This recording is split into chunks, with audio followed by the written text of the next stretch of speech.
मालदीव एक देश है, मालदीव के बारे में सुना होगा। मालदीव का क्षेत्रफल 75,000 एकड़ है और भारत ने वक्फ बोर्ड पे कितना जमीन कब्जा कर लिया?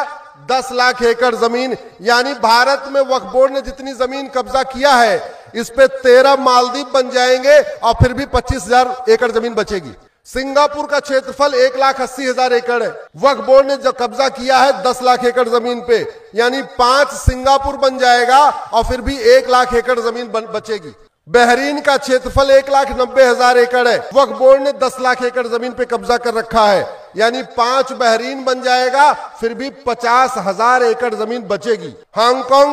हांगकांग का क्षेत्रफल 2.5 लाख एकड़ है, यानी भारत में वक्फ बोर्ड ने जितनी जमीन कब्जा कर रखा है इस पे 4 हांगकांग बन जाएगा। डेनमार्क का क्षेत्रफल 3,35,000 एकड़ है, यानी भारत में वक्फ बोर्ड जितनी जमीन कब्जा किया है इस पे 3 डेनमार्क बन जाएगा। फिनलैंड का क्षेत्रफल 3,90,000 एकड़ है, यानी भारत में वक्फ बोर्ड ने जितनी जमीन कब्जा किया उस पे 2 फिनलैंड बन जाएगा और 2 मालदीव बन जाएगा। मॉरिशस का क्षेत्रफल 5 लाख एकड़ है, वक्फ बोर्ड के पास 10 लाख एकड़ है, यानी 2 मॉरिशस बन जाएगा। दुनिया के 50 देशों का क्षेत्रफल 10 लाख एकड़ से कम है। तो जो दुनिया के 50 देशों का क्षेत्रफल है उतना जमीन वक्फ बोर्ड पे कब्जा करके बैठा हुआ है। इस घटिया कानून को बचाने के लिए बड़े बड़े दिग्गज वकीलों की फौज आ गई है कोर्ट में। उसमें कोई भूतपूर्व कानून मंत्री है, कोई भूतपूर्व गृह मंत्री है, कोई भूतपूर्व वित्त मंत्री है, कोई भूतपूर्व विदेश मंत्री है। वो कह रहे हैं ये कानून चलना चाहिए,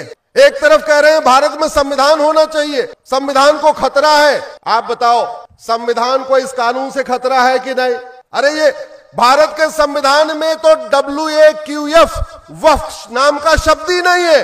भारत का संविधान में वक्फ बोर्ड शब्द ही नहीं है, वक्फ ट्रिब्यूनल नाम का शब्द ही नहीं है, उसके बाद भी वक्फ बोर्ड चल रहा है। ये कानून बनाया था भारत में लैंड को प्रमोट करने के लिए, भारत में लैंड हो उसी के लिए ये कानून बनाया।